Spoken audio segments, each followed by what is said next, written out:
Bonjour à tous, bonjour à toutes. Bienvenue à ce nouveau webinaire sur les lignes de la régulation de tension sur les lignes de transmission et la technologie SVC. Aujourd'hui, comme toujours, je vais avoir un collègue avec moi, sauf pour ceux d'entre vous qui êtes habitués à ces webinaires en français. Vous êtes habitués de voir mon collègue François-Xavier. Aujourd'hui, c'est mon collègue Gonzalo qui va me seconder. Bonjour Gonzalo. Bonjour Christian et bonjour à tout le monde. Bienvenue au webinaire en français. Donc, Gonzalo va, tout comme François-Xavier, être là pour me seconder, répondre à vos questions si elles sont de nature plus technique, administrative. Et puis les questions plus d'ordre général, on va y répondre. Il va me transmettre les questions pour que je puisse y répondre verbalement et que tout le monde puisse en profiter.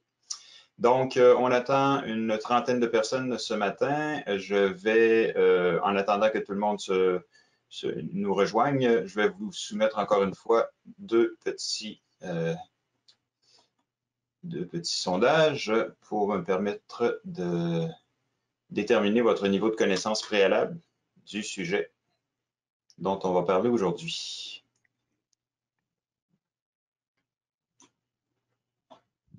Donc, encore une fois, je m'excuse pour ceux qui sont habitués, mais je dois répéter qu'il y en a malheureusement plusieurs d'entre vous qui ne pourront pas répondre à cause d'un problème technique là, avec GoToWebinar.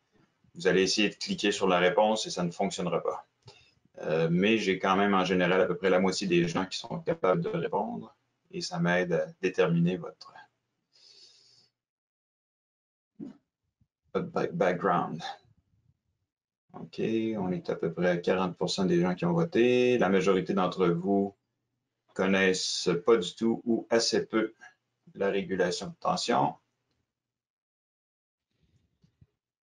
Donc, le webinaire va vous être utile en plus de vous montrer ce sujet-là et de vous montrer comment enseigner ça avec notre station EMS. Ça va aussi vous permettre de découvrir le sujet. Parfait, je vous remercie pour vos réponses. Je vous en soumets un autre parce qu'on a deux sujets ce matin. On commence avec les lignes de transmission, puis la régulation manuelle de la tension sur les lignes de transmission, et puis après ça, la régulation automatique à l'aide de la technologie SVC. Donc là, je ne m'attends pas à ce qu'il y en ait beaucoup qui connaissent SVC. C'est quand même plus pointu et plus récent comme technologie aussi. Bon, on parle quand même d'une vingtaine d'années, mais c'est des technologies. Parfait. Donc, encore une fois, la majorité d'entre vous ne connaissent pas du tout le sujet et quelques-uns le maîtrisent. Donc, c'est parfait. On va avoir à ce moment-là des questions probablement de tous les niveaux, ce qui va être bénéfique pour tous. Parfait, je vous remercie pour vos réponses. On est à peu près à, oui, la moitié des personnes qui s'étaient enregistrées qui sont en ligne, donc on va y aller sans plus tarder parce qu'on a un programme quand même assez chargé. Merci pour vos réponses. Donc, je vais commencer par partager mon écran ici.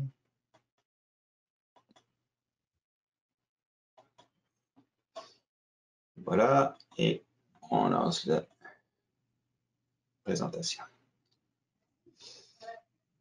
Donc, le programme pour la journée, c'est comme je vous disais, d'abord les lignes de transmission, puis la technologie SVC. On va diviser ça justement en deux blocs, une présentation théorique suivie de la partie pratique et ensuite pour le SVC, la même chose, on revient pour la présentation théorique et la partie pratique. La différence avec les webinaires précédents, c'est que la partie pratique a été préenregistrée parce qu'elle nécessitait des équipements qu'on ne peut pas avoir à la maison, donc je suis allé enregistrer ça dans nos locaux et c'est ce qui va vous être présenté pour la partie pratique, mais évidemment, vous allez pouvoir poser toutes les questions que vous voulez à la suite de la présentation. Donc, les lignes de transmission. Bon, tout d'abord, qu'est-ce qu'une ligne de transmission? Très rapidement, la ligne de transmission, c'est ce qui va permettre d'amener l'énergie électrique de son lieu de production à son lieu de consommation. Donc, en général, le lieu de production va être soit une centrale hydroélectrique, thermale, au charbon, nucléaire, Et donc, la tension qui va être générée par la génératrice du côté de la centrale n'est pas suffisamment élevée pour être transmise sur les lignes de transmission. Donc, on va d'abord surélever cette tension-là à l'aide d'un transformateur élévateur qui va nous permettre d'atteindre des niveaux de 100-150 kV pour être distribué sur les lignes de transmission. Le but d'élever la tension, c'est d'avoir pour la même puissance le courant le plus faible possible, de sorte qu'on minimise les pertes par effet de cuivre, les pertes de cuivre à l'intérieur de nos fils en ayant des courants moins importants. À l'autre extrémité, évidemment, ces tensions-là sont trop élevées pour être distribuées au niveau de la ville. Ce serait très dangereux. Donc, on va abaisser la tension à un niveau intermédiaire de distribution autour de 33 kV pour ensuite atteindre les lignes de distribution résidentielle ou avec un petit transformateur, on va ramener ça au niveau résidentiel, donc 220 volts ou 120 volts, dépendant de la partie du monde dans laquelle vous êtes. Donc, la ligne de transmission sert à transmettre cette énergie. Évidemment, une ligne de transmission, ben, c'est pas parfait. On voudrait que ce soit parfait, que ce soit un bout de fil qui n'a aucune résistance, aucun paramètre électrique et qui n'a aucun impact sur le courant qu'on transmet, mais ce n'est pas le cas. Évidemment, ce sont des conducteurs et ils présentent plusieurs caractéristiques qui sont plus ou moins intéressantes. On aimerait pouvoir s'en débarrasser, mais on va devoir les compenser. Donc, ce qu'on voit ici à gauche, c'est l'équivalent électrique d'un petit bout d'une ligne de transmission, d'un petit segment d'une ligne de transmission. Donc, vous voyez que évidemment, ce circuit-là comprend une résistance à cause de la résistance qui est présentée par le cuivre dans les fils. Il présente aussi une inductance à cause des effets des boucles de courant qui se produisent à l'intérieur du fil de cuivre et les interactions entre les conducteurs qui sont situés l'un à côté de l'autre, donc par induction. Donc, on va avoir aussi un effet inductif dans notre ligne de transmission. Et finalement, on va avoir un effet capacitif dans la ligne de transmission aussi, parce que la ligne de transmission, c'est un conducteur. Le sol au-dessus duquel la ligne de transmission est suspendue est aussi un conducteur. Et entre les deux, on a un isolant qui est l'air, un diélectrique.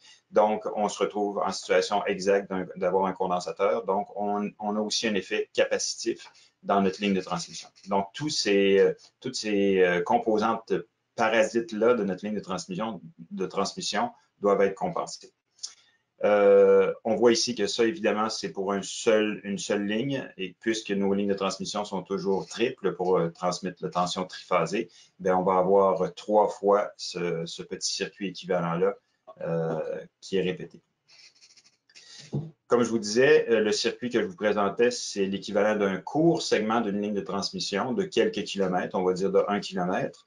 En général, c'est comme ça qu'on le présente. Et pour représenter une ligne de transmission complète qui peut avoir 200, 300, 500 km de distance, de longueur, on va tout simplement raccorder dans notre modèle électrique, on va raccorder ces différents tronçons-là ensemble pour atteindre la distance complète de notre ligne de transmission. Alors, pour vous donner une idée de quelles sont les valeurs qu'on retrouve dans un équivalent électrique comme ça d'une ligne de transmission, on vous présente ici 2 segments, un d'1 km de longueur, l'autre de 1000 de longueur. Donc, vous voyez que pour 1 km, la résistance de notre ligne de transmission est très, très faible, 0,02 ohms, c'est très faible, alors que l'inductance est déjà quand même plus importante, plus de 10 fois plus importante que la résistance, avec 0,36 ohms pour notre réactance inductive.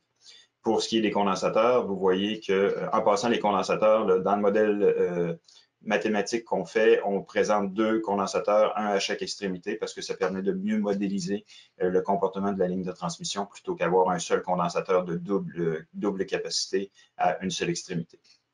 Donc, on se retrouve avec des condensateurs de 450 kΩ de réactance capacitive. Donc, on voit que c'est plus négligeable en termes d'effet sur l'ensemble du circuit.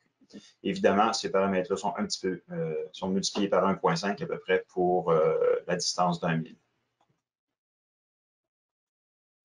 Donc, qu'est-ce que ça va avoir pour effet, ça, ces différentes caractéristiques électriques-là de nos lignes de transmission? C'est que la tension qui va être reçue par les usines, par les résidences qui sont à l'autre extrémité de la ligne de transmission, va varier en fonction de la charge électrique. Donc, en fonction du courant qui circule sur la ligne de transmission, on va avoir une chute de tension à partir de la tension qui est envoyée à l'extrémité de la...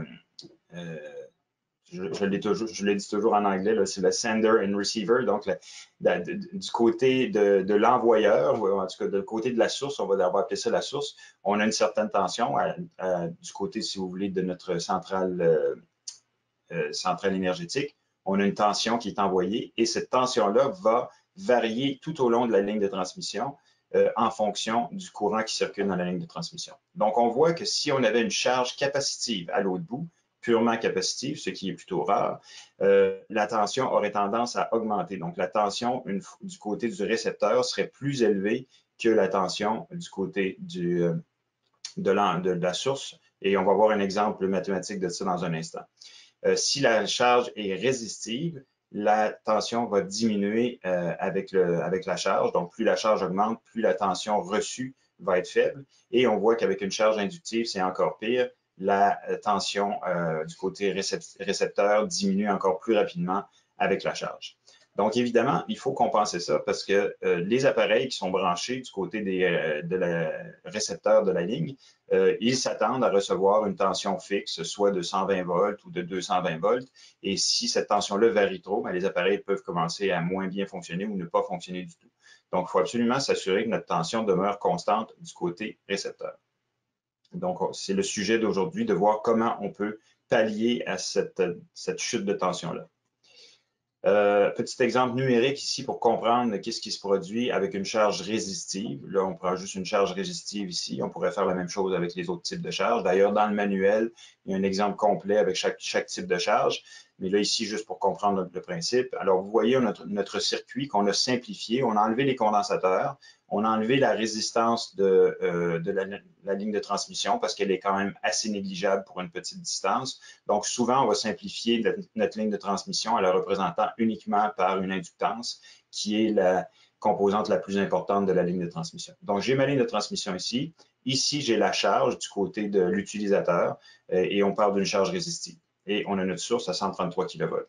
Donc, si on commence par calculer l'impédance de l'ensemble ici du circuit, on va découvrir qu'avec notre charge de 10 000 ohms, si on commence avec une charge de 10 000 ohms, qui est une charge assez faible, une grande résistance, donc faible charge, plus l'inductance, la réactance de notre inductance ici, on fait la somme vectorielle de ça et on obtient 10 001 ohms. Donc, on se rend compte que la charge totale sur la ligne est pratiquement pas changée par l'inductance, ce qui fait que la tension reçue du côté du récepteur va être la même que la tension qui est fournie par la source, 133 kV. Okay? Mais si on augmente notre charge en diminuant la résistance à 240 ohms, là, on va se rendre compte que quand on fait notre calcul d'impédance ici, notre impédance est rendue de 268 ohms, ce qui fait qu'on va avoir un beaucoup plus grand courant qui va circuler dans notre ligne de transmission, 496 ampères, presque 500 ampères, comparé à 13 ampères qu'on avait ici. Et évidemment, ça va avoir un impact. Si on prend ce courant-là multiplié par notre nouvelle charge de 240 ohms, on arrive avec une tension à la réception de 119 kV au lieu de 133 qui est envoyé. Donc, on se rend compte que la tension a grandement diminué du côté du récepteur. Donc, c'est comme ça qu'on se rend compte qu'il faut que ce phénomène-là soit compensé. Comment on va faire cette compensation-là? Bien, tout simplement, c'est qu'on va venir insérer des inductances de compensation à chaque extrémité de la ligne qui vont venir annuler finalement l'effet capacitif de la ligne ici. Bon, c'est un exemple ici qu'on met simple pour commencer, mais vous allez bien comprendre que si on met une inductance à cette extrémité-ci qui a la même réactance que le condensateur, que la capacité de la ligne ici, bien évidemment, ces deux-là vont s'annuler. Ils vont échanger leur énergie, leur puissance réactive entre les deux et on n'aura pas besoin de transmettre ça sur la ligne de transmission. Même chose à l'autre extrémité. On va compenser la capacité de la ligne de cette façon-ci, de sorte qu'on vient de se débarrasser de cet élément-là. Et on va voir aussi qu'on va pouvoir, en variant la valeur de cette inductance de compensation-là, on va pouvoir s'adapter à différents niveaux de courant, différents niveaux de charge qu'on va avoir dans notre circuit. Et c'est ce qu'on va voir dans un instant en pratique. Donc, on vous montre ici un graphique de ce qu'on obtient si notre ligne n'est pas compensée et si notre ligne est compensée avec des inductances de compensation. Donc, si la ligne n'est pas compensée, ici, le graphique qu'on voit, c'est le rapport entre la tension reçue divisé par la tension de la source. Okay? Donc, on se rend compte que si la ligne n'est pas compensée pour une puissance nulle, donc c'est-à-dire pour une charge nulle, un circuit ouvert, la tension reçue est plus élevée que la tension de la source. Mais là, au fur et à mesure que la charge va augmenter, que la puissance consommée va augmenter, notre tension reçue va diminuer jusqu'à un moment où on va arriver à une tension qui est équivalente à la tension de la source. Puis, si la charge continue à augmenter, là, notre tension va diminuer sous la tension de la source. Ça, c'est la ligne non compensée. Si on vient rajouter les inductances pour compenser, ça va nous permettre de ramener la tension à la réception à la tension de la source, même pour une charge nulle. Et puis là, partant de là, on va suivre la même courbe qui va faire que la tension va diminuer au fur et à mesure que la charge augmente. Okay?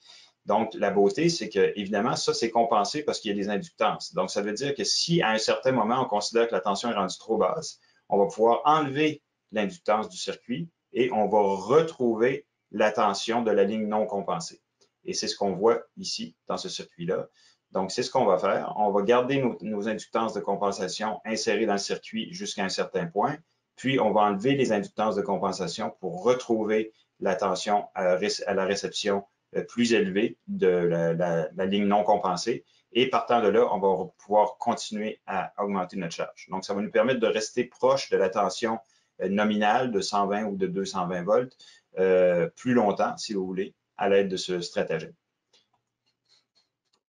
Alors ici, vous avez une image de ces inductances de compensation qu'on va retrouver dans les sous-stations électriques qui nous permettent justement d'effectuer cette compensation. Alors, avant de lancer la vidéo, Gonzalo, est-ce qu'on a des questions? Oui, il y avait une question que pourquoi on n'avait pas les PowerPoint dans la section pour partager les fichiers et les PowerPoint est déjà mis là. Donc, tout le monde Parfait, peut les merci ramasser. beaucoup, c'est vrai, j'avais oublié de le copier, merci beaucoup. C'est à ça que ça sert d'avoir un bon copilote, merci. De rien, c'est la seule question, donc on peut aller avec la vidéo. Parfait, donc allons-y avec la vidéo qui ne se trouve pas là. Comment ça, la vidéo n'apparaît pas là? Elle n'a pas été ajoutée. Attendez un petit peu. Est-ce que je vais pouvoir la présenter quand même? La vidéo n'a pas été ajoutée au webinaire. C'est la partie on. Oui, je sais, mais c'est à cause que là, je ne peux pas la présenter comme ça parce que ça ne fonctionnera pas. Il faut qu'elle soit, OK. faut Et qu'elle fasse partie du webinaire. on va changer un peu l'ordre de la présentation. Je te suggère de continuer la deuxième Et toi, partie et je vais les uploader pendant. parfait, merci beaucoup. OK. Bon, désolé, alors un petit problème Je technique. me décroche et après je me raccroche à le webinaire. OK? Parfait, merci, merci. Donc, excusez-nous, tous et toutes, on a un petit problème, effectivement. Il y a un oubli, c'est qu'on gère plusieurs webinaires en même temps, puis apparemment, dans celui-ci, on a oublié d'uploader les vidéos dans l'interface de GoToWebinar pour qu'on puisse vous les présenter directement. Donc, Gonzalo va se charger de faire ça pendant que je vous présente la deuxième partie théorique, et après ça, on pourra avoir les deux parties préenregistrées coup sur coup l'une après l'autre. Désolé, ça va un petit peu moins bien couler pour la présentation, mais l'important, c'est que vous ayez le contenu. Et sachez aussi que ces vidéos-là vont être disponibles, les vidéos que je vais vous présenter sont aussi disponibles sur YouTube, donc vous aurez aussi l'option de les regarder de YouTube. C'est juste que je ne peux pas vous les présenter à partir de mon écran si elles ne sont pas uploadées dans GoToWebinar parce que c'est beaucoup trop lent. À ce moment-là, ça ne fonctionne pas bien. Donc, désolé pour ça. Continuons donc avec la présentation PowerPoint. Pendant ce temps-là, je vais essayer. Ah, OK. Oui, j'ai une question ici. Je vais en profiter pour répondre aux questions aussi. Pourquoi la tension reçue est plus élevée que la tension de la source? Donc, je vais revenir ici.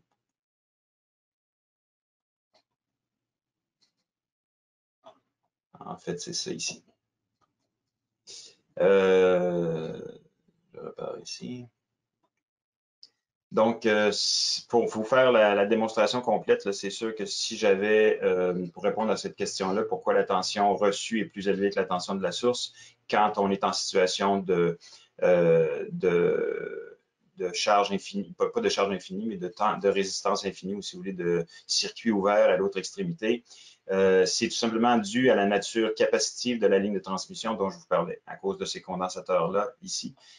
Donc, vous pouvez imaginer que je pourrais remplacer ici ma charge, dans cet exemple mathématique, je pourrais remplacer ma charge par un condensateur, dans ce cas-ci, qui est la capacité intrinsèque de la ligne de transmission.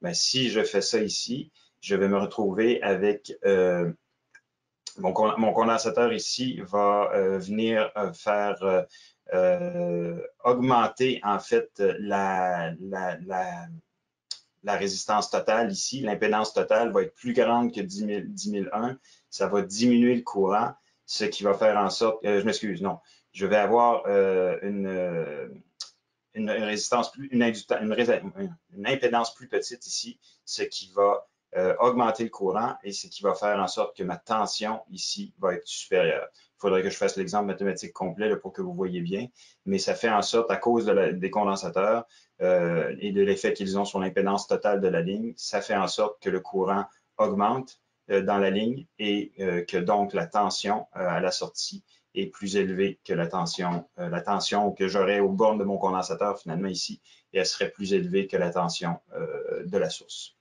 Donc, tout ça varie en fonction. Puis comme je vous disais, dans le manuel qui couvre ce sujet-là, on présente un exemple avec chaque type de charge résistive, inductive, capacitive, pour qu'on puisse bien voir mathématiquement l'impact de chacune de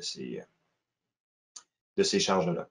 Donc, c'est ça qui fait qu'ici, on se trouve à avoir une tension à la réception plus élevée que tension à la source, parce que quand on est en situation de circuit ouvert, ben, la charge que la ligne de transmission voit à l'autre bout, finalement, c'est la capacité intrinsèque de la ligne de transmission. Donc, c'est comme si un condensateur était branché à l'autre bout de la ligne de transmission. Et ça a cet effet-là sur la tension à la réception.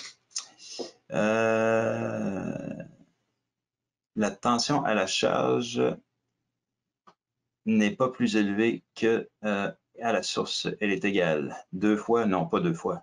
La tension à la charge n'est pas plus élevée. Oui, la tension à la charge peut être plus élevée que la tension à la source. Alors, comme on le voit très bien ici, en fonction de la charge, mais c'est ça, encore une fois, c'est si la charge est pas de nature résistive. Alors là, l'exemple mathématique que je vous ai présenté ici, c'est seulement avec une charge résistive. Donc, avec une charge résistive, ce n'est pas possible d'avoir une tension plus élevée, si vous voulez, qu'avec une charge purement résistive. Ça dépend toujours aussi si la ligne est compensée ou non, là. Mais avec une charge purement résistive, la tension peut, si elle est très, très faible, la tension pourrait être plus élevée à la charge à cause, encore une fois, de l'effet capacitif de notre ligne de transmission. Okay? Mais ça, pour ça, il faut vraiment que la charge soit petite. Dès que la charge devient plus grande, la tension à la réception devient inférieure à la tension de la source. Mais ça peut arriver qu'elle soit supérieure à cause de la capacité, l'inductance capacitive de la ligne de transmission. Donc, je vais devoir... oui, alors j'ai répondu à toutes les questions. Je vais enfiler parce que après ça, on en a pour à peu près une demi-heure de vidéo à vous présenter. Donc, je veux qu'on ait le temps de tout vous montrer. Donc, maintenant, on va regarder comment on peut compenser la tension sur la ligne de transmission électroniquement, automatiquement, rapidement et très précisément plutôt que manuellement. Parce que comme vous allez voir dans l'exercice que je vais vous présenter par la suite, la compensation manuelle est c'est très limité, c'est pas rapide et puis c'est pas très précis comme correction. Alors, on va voir qu'avec le SVC, on est capable d'atteindre une réponse beaucoup plus intéressante pour notre ligne de transmission. Alors, ce qu'on voit ici dans le haut, c'est la ligne de transmission elle-même, avec simplifié encore une fois avec son inductance ici, et à l'autre bout, la charge. Évidemment, vous comprendrez que ça, c'est un circuit simplifié avec une simple ligne, mais multipliez ça par 3 parce que normalement, on est en triphasé. Donc, avec une charge triphasée, une ligne de transmission triphasée. Donc, ça, c'est notre ligne de transmission. Et en parallèle à ça, on va venir brancher à l'extrémité réceptrice de la ligne de transmission, on va venir brancher un static var compensator, donc un dispositif électronique de l'électronique de puissance qui va venir fournir ou absorber de la puissance réactive pour la ligne de transmission, ce qui va lui permettre de venir compenser finalement justement l'inductance ou la capacitance de la ligne de transmission. Donc, on voit que ce dispositif-là, qui est composé ici de ces 4 composantes, est relié à la ligne de transmission par l'intermédiaire d'un transformateur triphasé. Et en général, ce transformateur triphasé-là, il y a 2 fonctions. Premièrement, abaisser la tension pour que notre station SVC puisse travailler à des plus petites tensions que les tensions de transmission de plusieurs centaines de kilovolts, de 100 ou 200 kilovolts. Donc, on va venir abaisser la tension ici à l'aide de ce transformateur et aussi en branchant le transformateur en Y-delta ou star delta, comme vous le voyez ici, on va pouvoir venir éliminer la troisième harmonique, bon, pas l'éliminer, mais l'amoindrir beaucoup, la troisième harmonique qui est souvent assez présente à la sortie d'un SVC. Parce que là, ici, on a de l'électronique de puissance, on vient déclencher des thyristors et créer un déphasage entre la tension et le courant qui sort de notre SVC, ce qui vient insérer des harmoniques, qui vient insérer des facteurs de puissance, mais aussi des harmoniques à cause de la forme d'onde qui n'est plus sinusoïdale. Donc, on va pouvoir éliminer la plus problématique de ces harmoniques-là en branchant notre transformateur en star delta, comme ça, la troisième harmonique. Donc, en quoi consiste notre SVC? Comme vous voyez ici, on a plusieurs condensateurs, dont un qui est fixe, c'est-à-dire qui est toujours branché, qui fournit toujours sa puissance réactive, et 2 autres qui peuvent être reliés ou non au circuit selon la demande, en fermant l'interrupteur qui est ici. Encore une fois, vous remarquerez que ces condensateurs-là sont indiqués comme étant branchés soit en delta, soit en étoile. C'est en fonction de ce qu'on veut atteindre. Puis encore une fois, pour des raisons d'harmonique aussi ici. Et finalement, en plus de ces 3 condensateurs-là, on va avoir ici une inductance variable.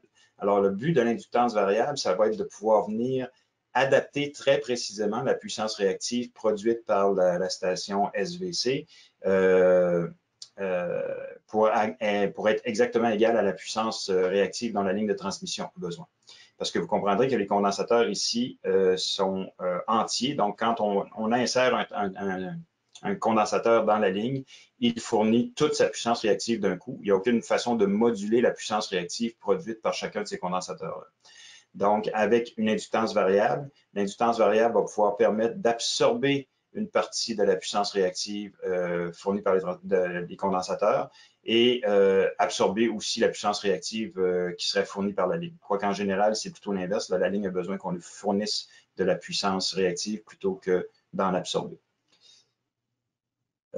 Évidemment, les condensateurs, on veut que tout ça puisse être contrôlé électroniquement. Donc, plutôt que de brancher un simple interrupteur comme ça pour mettre nos condensateurs en ligne, on va les brancher à l'aide d'un on va les brancher à notre ligne à l'aide d'un Solid State Relay, un SSR, pour pouvoir nous permettre justement de le mettre en ligne ou non électroniquement.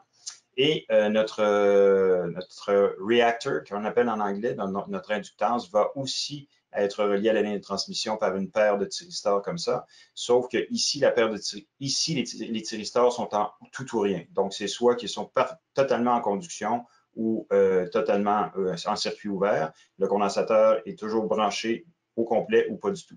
Alors que notre inductance ici, elle, on va pouvoir moduler en changeant notre angle d'amorçage sur nos thyristors ici. On va pouvoir moduler le courant qui circule dans l'inductance et donc la puissance réactive qui est absorbée par cette inductance-là. Donc, de cette façon-là, en variant en continu notre angle d'amorçage sur nos thyristors, on va pouvoir absorber exactement la quantité de puissance réactive requise pour la situation actuelle. Donc, vous remarquerez qu'on nomme ces dispositifs-là avec des acronymes. Donc, Thyristor Controlled Reactor, un TCR. Donc, le réacteur, comme je vous disais, c'est l'inductance dans cette terminologie-là. Et puis, Thyristor Switch Capacitor, donc le condensateur qui est switché ou qui est mis en service par thyristor. Finalement, juste pour vous montrer un exemple complet, là, donc évidemment, ce sont des banques triphasées de thyristors et de condensateurs, d'inductance et de condensateurs qu'on retrouve normalement branchés en delta comme ça, chaque inductance ayant sa paire de thyristors qui va contrôler le courant qui circule dans sa branche. Et finalement, une petite image ici pour vous montrer à quoi ressemble une station SVC, donc sans passer en détail sur chacune des composantes. Vous verrez qu'ici, on retrouve les fameuses inductances qui vont être contrôlées, insérées ou non, dont on va contrôler la puissance réactive à l'aide de thyristors. Donc ça, ce sont les inductances ici, alors que dans le bâtiment numéro 9, ici, on retrouve justement les thyristors, les valves, comme ils les appellent, les thyristor valves, qui vont contrôler la puissance réactive, le courant qui circule dans nos inductances. Et ici, ce sont nos condensateurs, nos thyristor switch capacitors qui peuvent être insérés ou non dans le circuit. Finalement, deux petites distinctions, puis on passe aux exercices pratiques. Donc, il y a deux types d'installations qu'on va retrouver dans les stations SVC, soit la version TCR-FC, comme vous voyez ici. FC, c'est pour Fixed Capacitor. Donc, vous pouvez voir que dans cette configuration-là, on a 3 condensateurs fixes, donc qui sont branchés en permanence. C'est un exemple, 3, ça pourrait être 2, ça pourrait être 5, mais on a finalement une quantité de puissance réactive disponible maximale, toujours présente, toujours reliée au circuit comme ça. Ah, Gonzalo est de retour. Est-ce que ça veut dire que les vidéos ont été uploadées, Gonzalo? On ne t'entend pas pour l'instant. Donc, nos condensateurs fournissent une puissance réactive fixe et on a une seule inductance ici qui va nous permettre de venir absorber toute la puissance réactive fournie par ces condensateurs-là et même un peu plus, OK, pour pouvoir absorber de la puissance réactive si la ligne de transmission le nécessite. Donc, vous comprendrez qu'avec une installation comme ça veut dire qu'il faut que notre inductance ici soit très puissante, soit très grosse pour pouvoir absorber une quantité très importante de puissance réactive à elle seule. Et vous allez voir dans ce graphique que ce que ça donne, c'est que ici en bas, la ligne rouge, c'est la quantité de puissance réactive produite par nos condensateurs. OK. Et en bleu ici, c'est la puissance réactive qui est absorbée, qui peut être absorbée par notre inductance. Donc, si on fait la somme des deux, de la ligne bleue et de la ligne rouge, on voit que notre SVC en tout va pouvoir partir d'une quantité maximale de puissance réactive qu'il peut fournir à la ligne de transmission ici. Et puis, au fur et à mesure qu'on va augmenter le courant qui circule dans notre inductance, on va diminuer la quantité de puissance réactive qu'on fournit à la ligne de transmission pour finalement fournir une puissance réactive nulle et même éventuellement absorber une certaine quantité de puissance réactive si on continue à pousser notre inductance. Donc, on voit que ça nous donne une bonne marge de manœuvre dans la quantité de puissance réactive échangée avec la ligne de transmission. Ah, Gonzalo est reparti. Finalement, le deuxième type, c'est le TCR-TSC, TSC pour Thyristor Switch Capacitors. Alors là, ici, comme vous voyez, la différence, c'est que nos condensateurs ne sont pas tous en ligne simultanément. Ils vont être insérés sur la ligne en fonction des besoins. Donc, on peut avoir aucun condensateur ou 1, 2 ou 3 banques de condensateurs qui vont être insérés. Et on va avoir à ce moment-là une seule inductance qui n'aura pas besoin de devoir compenser la puissance réactive totale, mais seulement la puissance réactive d'une seule banque de condensateurs, comme on va le voir ici. Donc, ici, totalement en bas, c'est quand on a nos 3 banques de condensateurs qui sont en ligne. Alors, à ce moment-là, on peut changer la puissance réactive absorbée par notre inductance pour compenser juste une banque. Quand on est rendu à la compensation d'une banque complète, on va tout simplement désactiver la 3e banque de condensateurs. On va juste en avoir 2. On va pouvoir compenser cette deuxième-là ici, puis seulement une. On va pouvoir compenser celle-là seulement. Puis finalement, quand on enlève tous les condensateurs, il nous reste la puissance réactive que l'inductance est capable d'absorber. En passant, je me rends compte que j'ai oublié de vous mentionner pourquoi on utilisait une combinaison d'inductance et de condensateurs et non pas pourquoi tout simplement utiliser des condensateurs variables plutôt que de compenser avec une inductance variable. C'est tout simplement parce qu'un condensateur variable est beaucoup plus difficile techniquement à fabriquer qu'une inductance variable. Donc, un condensateur fixe, c'est facile à faire, et une inductance variable aussi, c'est facile à faire en variant tout simplement la quantité de courant qui circule dans notre bobine. Et c'est pour ça qu'on a cet assemblage-là dans les SVC. Monsieur Christian. Oui. C'est François-Xavier. Gonzalo, ça semble marcher de son côté, mais on ne l'entend pas, mais il fait dire que sur YouTube, il y a un lien dans le chat. Tu devrais être en mesure de jouer l'ensemble de la vidéo. Parfait. J'étais rendu justement là, pratiquement. Alors, je vais lancer parce qu'on est déjà un petit peu en retard. Je vais juste, merci beaucoup. Je vais aller vérifier dans le chat. Là, je viens de récupérer mon audio. Ah, bon, il est revenu. Bonjour. Tu dis que dans le chat, il y a Dans le un chat, lien. je viens de lancer à toute l'audience le lien YouTube dans lequel se trouve l'ensemble de toute la présentation. Et voilà. OK. Donc, chacun va être responsable de la visionner à ce moment-là. À peu près. Oui, c'est ça. Autrement dit, ce ne sera pas une transmission globale, là. Chacun va devoir aller sur YouTube et visionner la vidéo. Donc, dans un instant, je vous permets d'aller faire ça. Donc, le lien est disponible à cet endroit-là, effectivement. Je vais juste finir par vous présenter ce qu'on vous allez voir rapidement en partie ce que vous allez voir dans la présentation. Alors, ce que je vous montre ici, c'est l'interface du logiciel qui est utilisé pour contrôler nos composantes physiques de notre station SVC. Donc, on va retrouver cet écran-là dans le logiciel qui nous permet de voir l'ensemble du circuit et aussi qui nous donne accès à 3 boutons ici. C'est pour ça que je veux vous en parler parce que ces boutons-là ne sont pas utilisés au cours de la présentation vidéo. Donc, on peut cliquer sur le bouton Show Connections ici pour obtenir ce diagramme-là qui va aider l'étudiant à venir faire les connexions. Donc, vous voyez que c'est quand même un circuit relativement complexe. Donc, souvent, les étudiants ont besoin de cette aide-là pour réaliser les connexions. Ensuite de ça, on va pouvoir cliquer sur le bouton ici, Controller Diagram, pour voir la logique interne qui est utilisée. Alors, vous remarquerez qu'à l'intérieur, on utilise les transformations de Clark et de Park pour déterminer nos paramètres, pour déterminer la tension qui doit être envoyée à notre, pas la tension, mais la tension finalement qu'on obtient de la ligne de transmission pour la comparer à la consigne de tension, ce qui va être l'erreur qui va être envoyée à notre amplificateur PI. Vous allez avoir le contrôle des paramètres P et I pour la boucle de rétroaction. Et tout ça va envoyer les signaux qu'il faut à nos thyristors et à nos condensateurs pour les mettre en ligne ou non, ou activer plus ou moins notre inductance. Et finalement, le dernier bouton, Show SCADA View, vous permet d'avoir cette vue-ci sur l'ensemble de la station SVC avec les tensions, puissance active et réactive et angle d'amorçage des thyristors indiqués au bon endroit.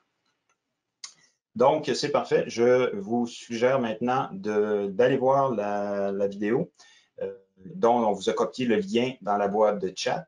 Donc, allez dans la boîte de chat, cliquez sur ce lien-là et vous avez 30 minutes de vidéo qui vous attendent à cet endroit-là. On se retrouve tout de suite après les vidéos, donc je reprends la ligne dans 30 minutes à peu près. Bon visionnement.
Good. So hopefully everybody is back with us. The video is over. I hope. En français? Ah oui, en français, merci encore parce que je viens d'écouter la vidéo en anglais. Là, FX, c'est la première fois que je ne le fais pas dans la bonne langue si je ne me fais pas corriger par toi depuis 2 semaines. Une chance que je suis là. Une chance que tu es là, effectivement. Donc, désolé à tous, effectivement, j'étais repassé en mode anglophone avec la vidéo. Donc, j'espère que tous, vous avez réussi. En fait, j'aimerais savoir qui a réussi à bien visionner la vidéo. Si vous pouvez lever votre main, s'il vous plaît, en cliquant sur la petite icône de main, que je puisse voir si la majorité d'entre vous ont réussi à voir la vidéo. J'imagine que oui, parce que sinon, vous ne seriez pas resté là 30 minutes à attendre. Donc, j'espère que vous avez tous réussi à la voir. Sinon, si vous n'avez pas réussi à la voir immédiatement, le lien qu'on vous a copié, assurez-vous de copier le lien qu'on vous a fourni un peu plus tôt dans la boîte de chat et vous pourrez aller visionner ça après le webinaire. Donc, il n'y a pas de questions qui sont rentrées depuis. Je ne sais pas si vous avez des questions. Si oui, c'est le temps de les poser. Sinon, on va conclure ce webinaire. Je vous laisse quelques secondes pour poser des questions. Christian, je pense qu'on a un autre poll à remettre au final. Oui, effectivement, on a un dernier poll, un dernier sondage, pendant que les gens nous écrivent leurs questions. Donc, dernière petite question, encore une fois, pour savoir si ce qu'on fait vous est utile. C'est important pour nous de le savoir.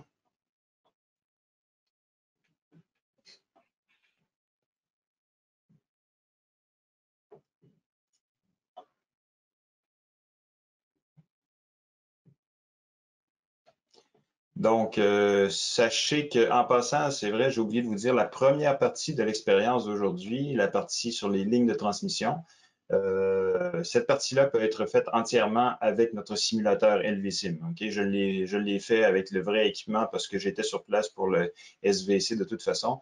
Mais sachez que cette première partie-là, puisqu'elle n'implique pas de module d'électronique de puissance, peut être faite entièrement dans LVSIM, le simulateur qu'on vous a présenté il y a quelques semaines. La deuxième partie, par contre, SVC requiert la version physique du système. Donc, merci beaucoup pour avoir répondu. On a un faible taux de participation. J'imagine qu'il y a encore des problèmes techniques, mais merci pour ceux qui ont répondu. Pas de nouvelles. Ah oui, petite question. La mesure transitoire est vraiment bien faite. Ah oui, merci, M. Breschneider. Effectivement, c'est un outil très utile et c'est pour ça que j'ai pris le temps de bien le présenter dans la vidéo parce que c'est un outil qui est aussi disponible dans LVSIM. Donc, cette façon-là de configurer l'oscilloscope pour pouvoir enregistrer un transistor. C'est très, très utile dans bien des cas. Donc, vous pouvez vous en servir. Pouvons-nous avoir la vidéo Transnational SVC en français? Malheureusement pas. La vidéo n'existe qu'en anglais pour l'instant. On va peut-être en produire, on est en pourparlers pour savoir si on va produire des versions avec sous-titres ou des voice-over, comment on dit en français, d'overdub, en bon français. Donc, peut-être que ça va être produit dans les semaines qui viennent, mais là, pour l'instant, il n'existe qu'en anglais. Je ne peux pas vous garantir qu'il va y avoir une version française. Désolé. Et finalement, le banc me semble très intéressant. Ben, merci beaucoup. Je peux vous dire que c'est un banc qui est très, très, très populaire. On en a... Il y en a vraiment partout dans plusieurs universités sur la planète. Pratiquement toutes les universités en Amérique du Nord en ont une copie. Puis il y en a beaucoup, beaucoup aussi en Afrique, au Moyen-Orient, en Inde. Donc, on espère que c'est effectivement... On sait que c'est un produit qui est en général très satisfaisant pour vous. Ça vous permet de faire beaucoup, beaucoup de choses, d'expérimenter. Parce que là, évidemment, ce qu'on vous montre dans ces webinaires-là, ce sont des extraits d'exercices qui sont préécrits pour ce système-là. Mais une fois que vous avez pris le système en main, vous allez très rapidement commencer à développer vos propres exercices parce que c'est un système qui est entièrement ouvert, qui vous donne les composantes de base et vous pouvez les relier entre elles comme vous voulez. Et en passant, vous pouvez aussi effectuer votre propre contrôle avec ce banc-là. Donc là, nous, ce qu'on vous fournit, c'est des contrôleurs qui sont prédéfinis, mais on vous donne aussi une interface logicielle qui vous permet de faire l'acquisition des données à partir du module d'acquisition, faire votre traitement dans MATLAB ou LabVIEW, puis retourner les signaux de commande au thyristor, au transistor. Ça aussi, c'est possible si vous voulez aller dans le domaine de la recherche. C'est aussi rendu possible à l'aide de ce banc. Bon, je pense qu'on a assez débordé de notre temps, déjà 15 minutes. Merci beaucoup de votre patience et de votre participation encore une fois. Et au plaisir de vous retrouver la semaine prochaine pour notre prochain webinaire qui va porter sur les VFD, donc les entraînements à fréquence variable. On a un système qui est fait spécifiquement pour ça, qui va vous présenter la drive, l'entraînement à fréquence variable d'Allen Bradley. C'est quel modèle? La drive, c'est une PowerFlex 525. La PowerFlex 525 de Allen Bradley. Évidemment, si vous êtes plus habitué à Siemens, c'est pas vraiment un problème parce que toutes les drives ont à peu près les mêmes paramètres. C'est juste l'interface de programmation qui change un petit peu. Donc, on va couvrir ça la semaine prochaine dans notre prochain webinaire.